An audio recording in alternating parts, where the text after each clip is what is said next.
Salut à tous et à toutes, ici Jester et encore une nouvelle chronique. Une chronique un petit peu spéciale car vous n'avez pas voté pour ce personnage-là. Une seule personne a voté pour ce personnage-là à chacune des vidéos, à chaque fois il commentait en mettant ce personnage-là qui est Shura.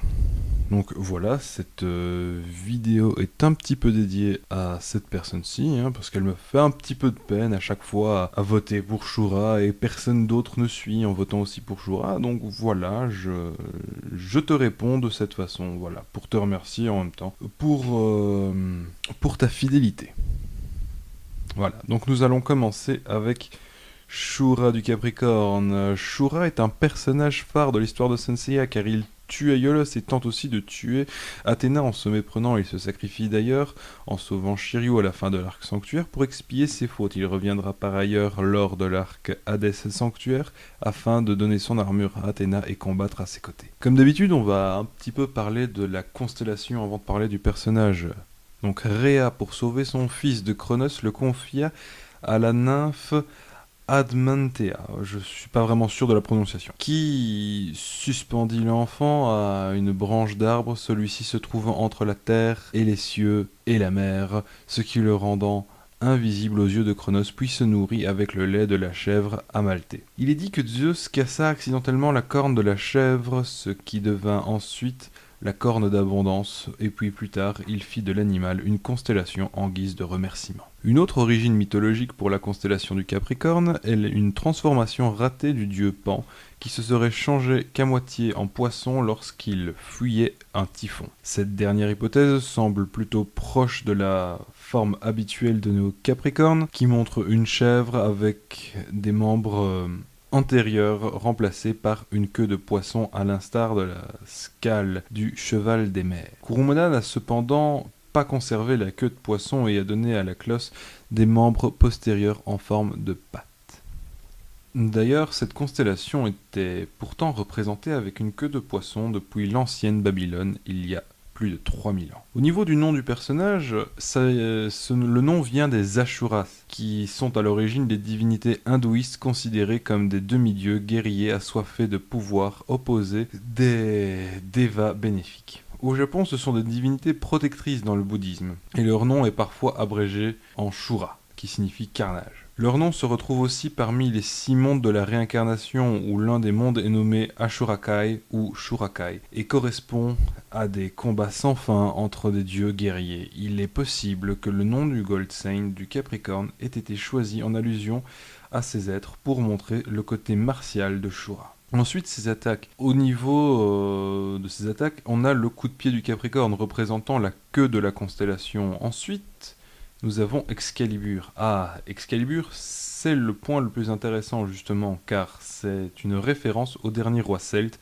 le roi Arthur, donc de la mythologie celtique. En effet, l'épée qu'il possède dans son bras n'est ni plus ni moins que l'épée elle-même. Et s'il ne porte pas d'épée en main, mais plutôt à l'intérieur de son bras, c'est une référence au nom qu'il porte, de par son côté martial. De plus, il n'est pas censé user d'armes à cause d'Athéna. Au niveau de son passif, c'est un personnage assez développé. On sait d'ailleurs, grâce au side story, qu'il a obtenu son armure et puis est parti s'entraîner durant 2 ans en Espagne, pays d'où il est originaire. D'ailleurs, avec ces informations, on peut facilement savoir à quel âge il est devenu chevalier d'or. 8 ans. Je vous laisse faire le calcul vous-même, je pense que vous êtes capable de le faire.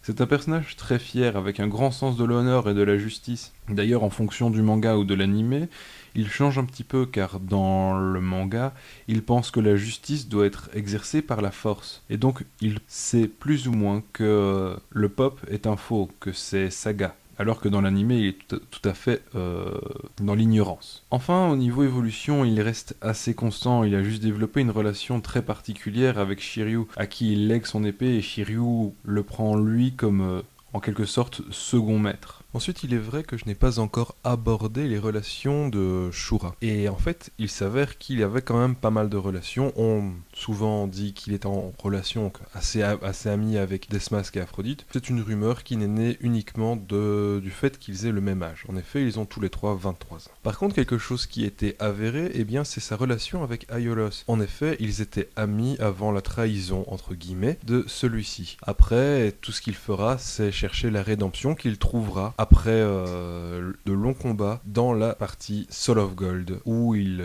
s'excusera auprès d'Aiolos ainsi qu'd'Aiolia. Ensuite, évidemment, il y a avec Shiryu, avec qui il s'entend particulièrement bien, étant donné qu'il lui a légué son épée, tout simplement parce que Shiryu lui a fait comprendre la vérité sur ce qu'il se passait réellement. Et ensuite, il y a sa relation avec Camus. Camus, c'est quelque chose que je n'ai pas vraiment vu venir, parce que leur relation s'est plus formée à partir du moment où ils sont morts ou où ils sont revenus en tant que surplis. Enfin, en tant que surplis, avec des surplis en tant que renégats. Pour conclure, c'est un personnage très important dans Saint Seiya. En effet, c'est lui qui déclenche réellement le combat des Chevaliers de Bronze. C'est un personnage qui apprend beaucoup de choses, et c'est aussi un personnage qui servira de guide à certains personnages donc dans les Chevaliers de Bronze. Je pense notamment à Shiryu.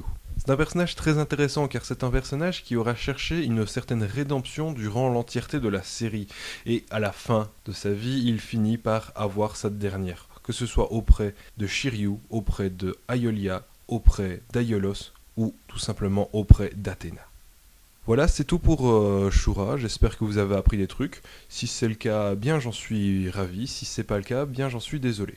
En attendant, je vous dis à la prochaine pour bien sûr très très vite pour Mu, qui était la véritable sélection donc de la semaine dernière.